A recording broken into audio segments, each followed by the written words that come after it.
saya diminta untuk membuka celana saya pada saat diamankan. Itu di TKP, di lokasi TKP, unjuk rasa? Di lokasi unjuk rasa. Dilihatin orang dong? Ya, Anda lakukan itu? saya lakukan karena... Anda copot celana Anda? Iya, karena...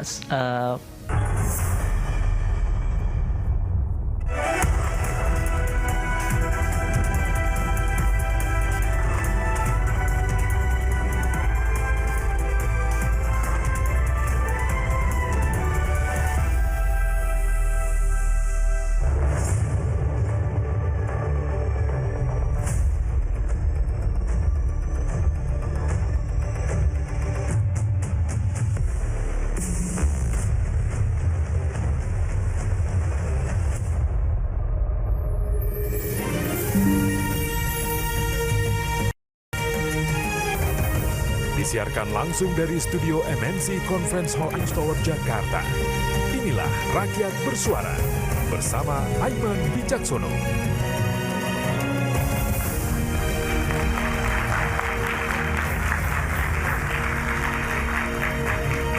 Hari ini pendaftaran Cakada, calon kepala daerah Pilkada 2024 resmi dibuka. Laga di Pilkada Jakarta yang membuat paling penasaran dan juga tentu ada beberapa daerah lain.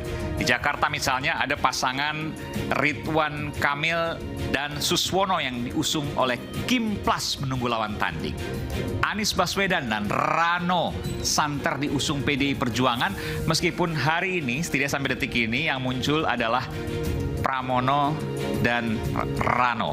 Meskipun banyak orang yang tidak percaya akan nama-nama itu. Pramono dan Rano maksudnya. Pilkada termasuk setiap manuvernya dan Jakarta masih menjadi tujuan utama. Anggaran besar jadi lompatan menuju kursi orang nomor 1. Dan jungkir balik Pilkada. Dan setiap manuvernya akan kita bahas pada malam hari ini. Saya Aiman Wicaksono, inilah Rakyat Bersuara.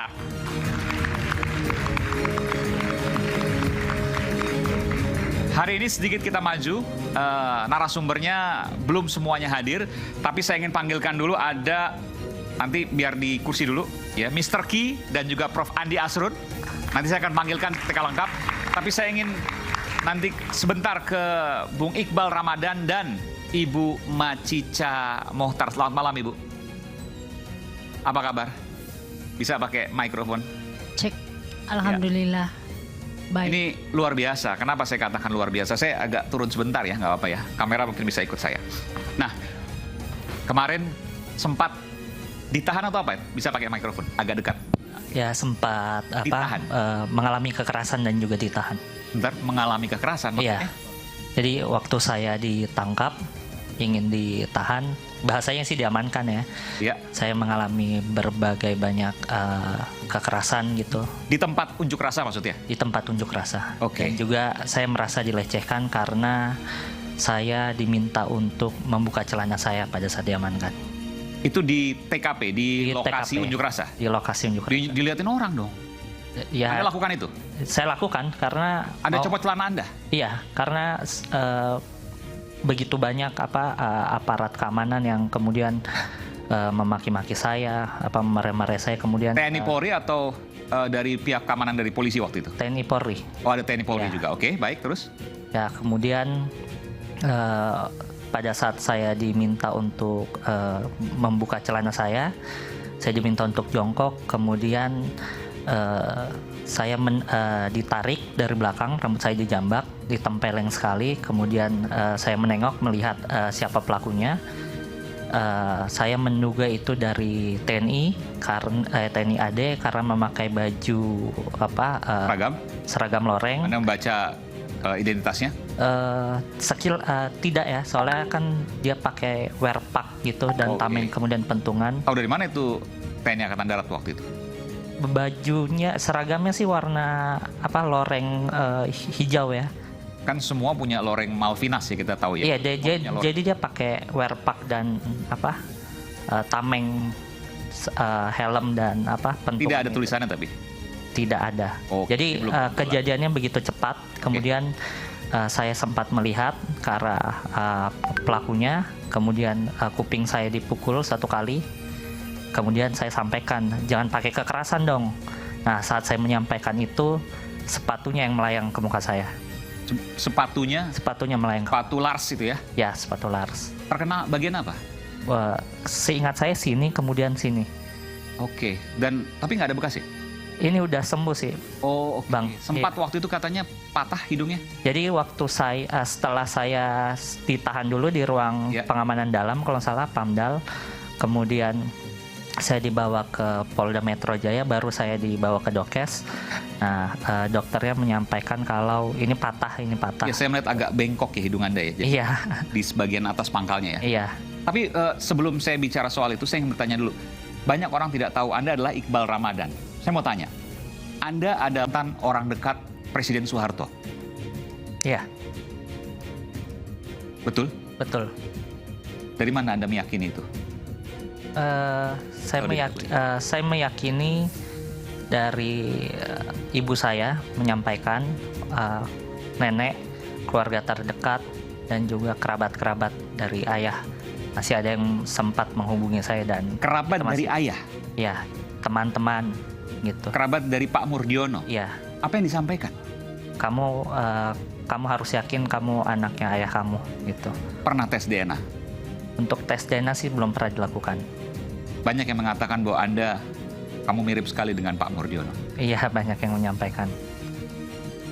Pernah ketemu Pak Murdiono? Tidak. Jadi saya berharap malah ketemunya sewaktu ayah sudah meninggal, tiada.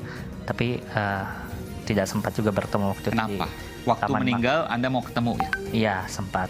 Mungkin Kenapa? proses kenegaraan kali ya cukup rumit gitu untuk melihat jenazah dari almarhum. Anda sekarang adalah sekretaris lembaga? Bukan sekretaris, saya ada di organisasi bantuan hukum. LBH?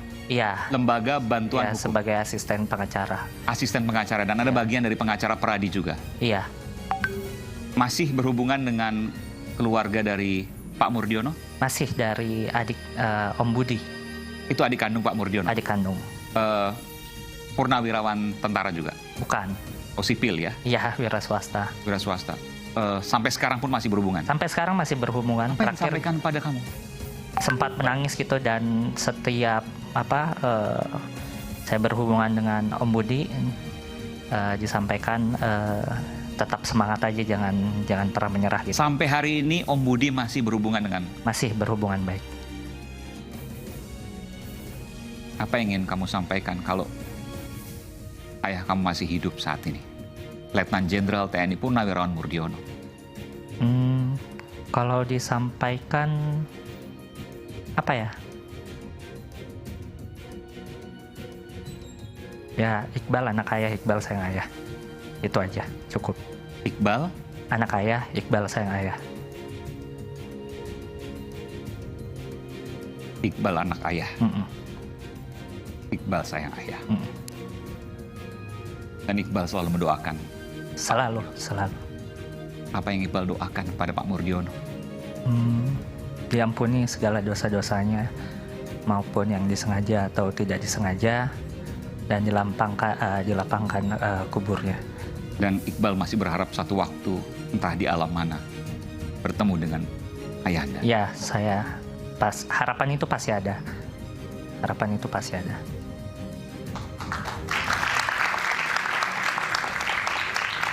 Ibu Macica, Ibu membesarkan sendiri Iqbal, betul ya? Anak satu-satunya. Iya. Dan Ibu memang meyakini bahwa Iqbal adalah putra dari Letnan Jenderal TNI Purnawirawan Murdiono. Sangat meyakini itu. Karena saya hampir 8 tahun hidup bersama beliau. Jadi ketika Iqbal lahir pun kami masih bersama dan bahagia sekali ketika Iqbal lahir. Cuma ketika Iqbal sudah berumur 2 tahun, saya sudah berpisah sama Bapak.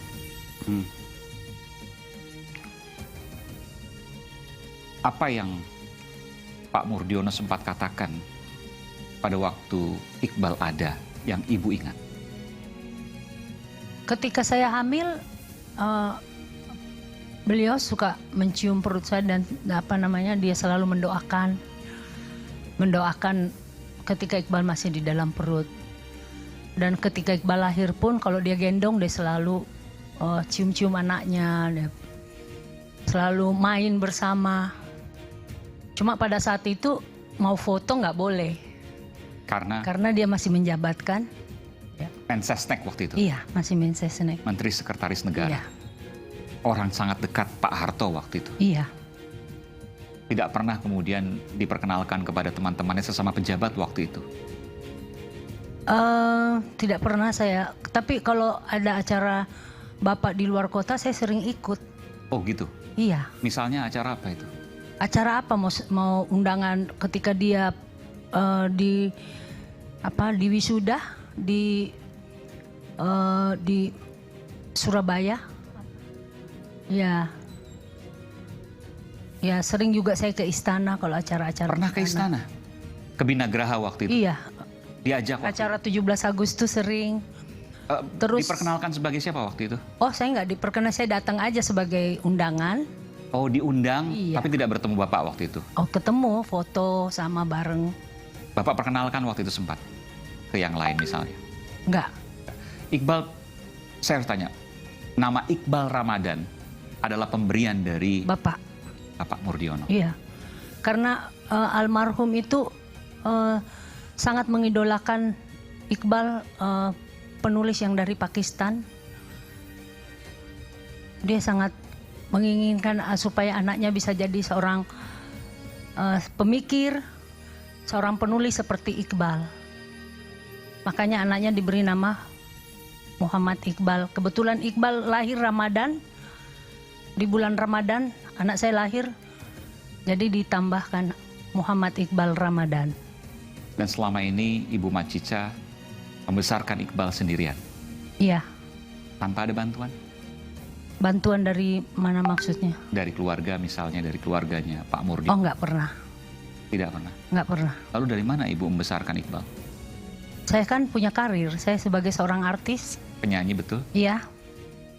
Alhamdulillah rezeki saya, alhamdulillah lancar, saya besarkan anak saya tidak pernah sulit. Dan anak saya pun tidak pernah menyusahkan saya. Sampai sekarang Bu Macica masih terus penyanyi? Masih. Alhamdulillah. Apa yang menjadi lagu yang paling Ibu ingat, yang mungkin paling disukai oleh Pak Murdiono dari penyanyi Ibu? Saya dulu punya album Hanyalah Satu, ciptaan Tito Sumarsono. Pertama kali saya rekaman lagu pop. Waktu itu keluaran dari perusahaan PT Aquarius, jadi lagu itu paling dia suka, selalu dia putar. Ibu keberatan kalau Ibu menyanyi itu sedikit? Boleh. Silakan. Sekian lama kita menjalin cinta kasih, hanya dirimu di hatiku, oh kasihku. Tak pernah ku bayangkan meninggalkan dirimu, hanya dirimu di hatiku, oh kasihku.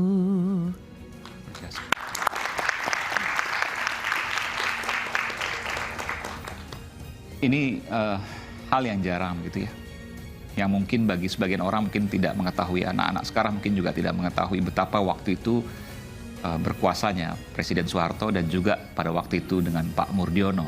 Iya. Dan hari ini kita lihat putra dari Pak Murdiono menjadi pembela publik, mengadvokasi masyarakat. Ibu bisa ceritakan kenapa bisa jalannya seperti itu? Mungkin dari kecil Iqbal ini kan saya besarkan dengan keadaan yang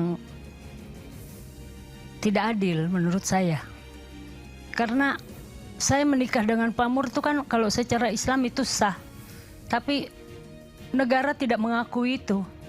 Makanya saya berjuang supaya anak saya ini bisa mendapatkan akte kelahirannya, karena kan di akte kelahiran di situ cuma atas nama saya. Sekarang sudah mendapatkan? Belum. Sampai karena sekarang Iqbal belum punya akte kelahiran? Punya, tapi atas nama ibu. Oh, tidak ada nama ayah. Jadi akte kelahiran Iqbal sekarang tidak ada ayahnya? Iya, makanya kan kemarin saya berjuang sampai ke Mahkamah Konstitusi. Jadi kemudian dikabulkan, tapi tidak bisa diberlakukan kepada anak saya. Karena anak saya kan lahir tahun 96. Putusan Mahkamah Konstitusi yang disahkan itu adalah tahun 2011. Jadi tidak berlaku surut. Seperti itu. Makanya ketika saya mulai dari mau nyekolahkan anak saya dapat kesulitan ketika anak saya tidak ada akte kelahiran. Di situ saya mulai merasa kok begini sih, kok perlakuannya kayak begini, nggak adil gitu loh. Terus ya udah, akhirnya saya menempuh cara secara hukum gitu. Karena saya kan buta hukum, saya nggak ngerti hukum. Saya dibantu oleh pengacara saya, Bapak Rusdianto. Kemudian saya mulai melangkah sampai akhirnya berjalan sampai diputuskan oleh Mahkamah Konstitusi tahun 2011, dan disitulah Iqbal juga mengalami itu. Mulai di masa pertumbuhan dia, ketika dia tamat SMA, Iqbal, saya kan sangat terbuka sama anak saya. Kamu mau kemana, nak? Akhirnya dia memilih hukum. Apa yang dikatakan waktu itu? Saya mau masuk ke Fakultas Hukum aja, Bunda, supaya kita tidak buta hukum, supaya saya bisa membela bukan hanya diri saya, bukan hanya Bunda, tapi saya bisa membela orang-orang yang tidak mengerti hukum. Apa yang Ibu Macica harapkan dari seorang Iqbal ke depan? Anak saya ini orangnya sangat kritis dari kecil memang. Saya sudah melihat anak ini punya rasa sosial yang tinggi. Kemudian emang dia anaknya rajin belajar, kutu buku, dia lebih suka banyak baca buku gitu. Jadi saya memang dari kecil sudah saya biasakan anak saya kamarnya penuh dengan buku. Jadi harapan saya ya mudah-mudahan anak saya bisa menjadi orang yang lebih banyak berguna buat masyarakat, buat dirinya. Dan saya selalu mengatakan sama anak saya, kamu harus bertanggung jawab, nak. Bertanggung jawab sama dirimu, bertanggung jawab dulu sama dirimu, baru kau bertanggung jawab dengan orang lain. Seperti itu. Kita berikan tepuk tangan. Terakhir, Iqbal, saya mau tanya pada Anda. Iqbal sekarang ada di LBH, bagian dari pengacara Pradi juga. Apa yang Iqbal bayangkan terhadap negara ini? Apa yang Iqbal... Terima kasih Mas Aiman. Sebelum aku kesini aku sempat menulis keresahan. Kalau diperizinkan untuk aku bacakan, boleh aku bacakan? Silakan.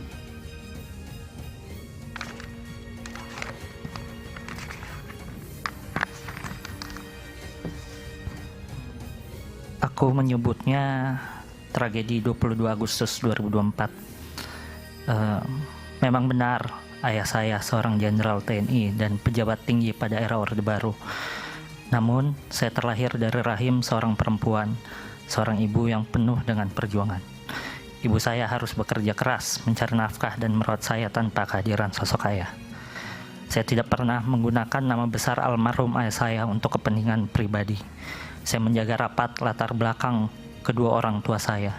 Bahkan ketika saya berada pada situasi yang sangat mengerikan di hadapan aparat bersenjata yang melecehkan, memukul, dan menendang kepala saya, tidak sedikit pun terpikirkan untuk memanfaatkan nama besar ayah saya agar diberikan pengampunan oleh aparat yang sedang menyiksa saya.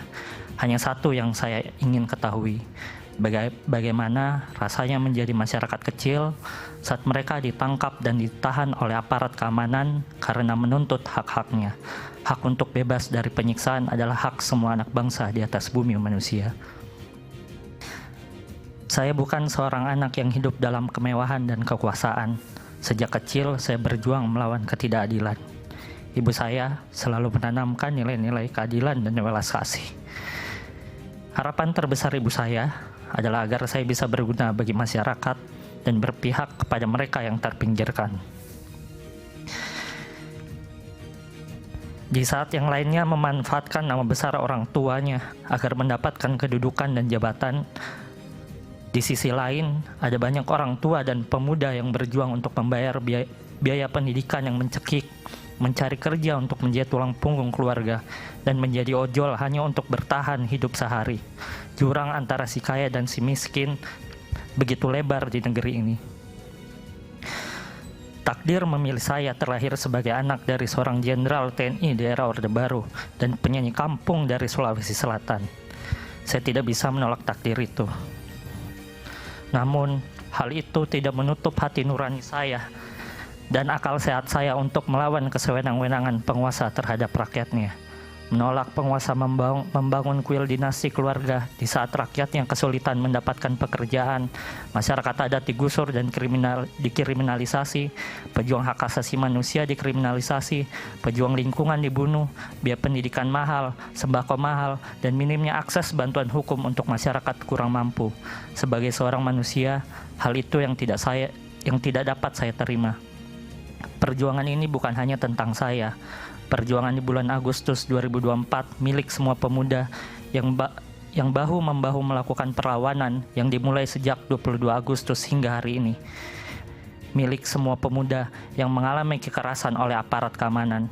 Cerita di akhir bulan Agustus kemerdekaan Indonesia adalah cerita tentang perjuangan pemuda yang menentang status quo dan kekuasaan yang zalim. Saya hanyalah seorang anak yatim yang sedang berjuang melawan ketidakadilan. Saya tidak berbeda dengan anak muda lainnya yang sedang berjuang melawan ketidakadilan di negeri ini. Negeri ini bukan hanya milik keluarga tertentu. Kami pemuda menolak tunduk pada kekuasaan yang zalim. Iqbal Ramadan, putra dari Letnan Jenderal TNI Purnawirawan Murdiono. Saya ingin dengarkan dari Ibu Macita terakhir ya, sebelum saya break. Ibu akan terus mendukung perjuangan Iqbal.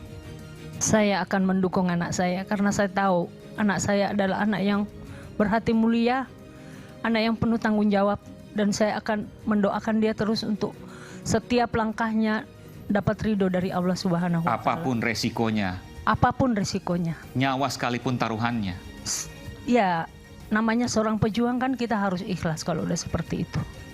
Ibu mengikhlaskan Iqbal untuk negeri ini. Iya. Harus supaya anak-anak muda yang lain juga bisa menjadi seperti Iqbal yang lain. Iqbal bisa berdiri. Ya, tiba-tiba saya ingin meluk Anda. Ibu. Baik, saya sungguh